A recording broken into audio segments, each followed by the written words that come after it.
আশ্রমী রায়কে ফুল দিয়ে প্রপোজ করে মনের কথা জানালো কৃষ্ণ।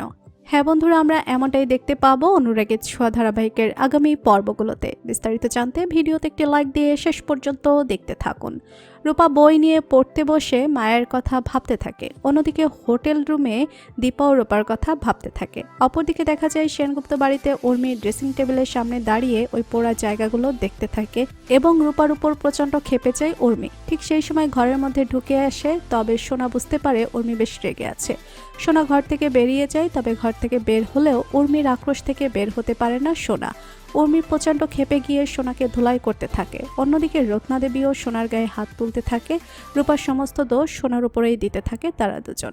ঠিক তখনই সূর্য আসে এবং রত্নাদেবীর কবল থেকে সোনাকে রক্ষা করে।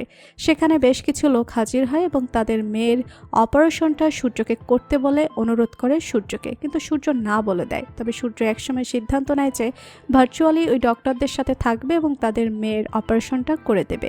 এরপরে দেখা যায় অপারেশন শুরু হয়েছে এবং সূর্য ভার্চুয়ালি ওই ডক্টরদের সাথে থেকে ওই মেয়েটির অপারেশন সাকসেসফুল করে দেয়। মেয়েটি প্রাণে বেঁচে যায়। অন্যদিকে দেখা যায় যে মায়াপুরের আশ্রমে যে অতিথি লোকজন আসে তাদেরকে আশ্রমে থাকার জন্য অনুরোধ করতে থাকে রায়। সেখানে কৃষ্ণ দাঁড়িয়ে থাকে এবং কৃষ্ণ আর রায় দুজনে বেশ খুনসুটি করে দুজনের জুটি বেশ জমে ওঠে। আর বৈষ্ণবী দিদি সেটা খুব ভালো করে বুঝতে পারে। কৃষ্ণর সাথে রায়ের সম্পর্কটা ধীরে ধীরে আরও রোমান্টিক হতে থাকে। একটা সময় দেখা যায় রায় যখন আশ্রমের বাইরে আশ্রমের সবার সাথে খুনসুটিতে মেতে থাকে, ঠিক তখনই সেখানে এসে হাজির হয় কৃষ্ণ। আর কৃষ্ণ রায়ের সামনে গিয়ে দাঁড়ায় হাতে ফুল নিয়ে। রায়ের জন্য নিজের মনের ভিতরে থাকা ভালোবাসার কথা জানায় কৃষ্ণ। তো বন্ধুরা, তোমরাও কি এমনটাই চাও? এভাবেই যেন রায়কে নিজের মনের কথা জানায় কৃষ্ণ?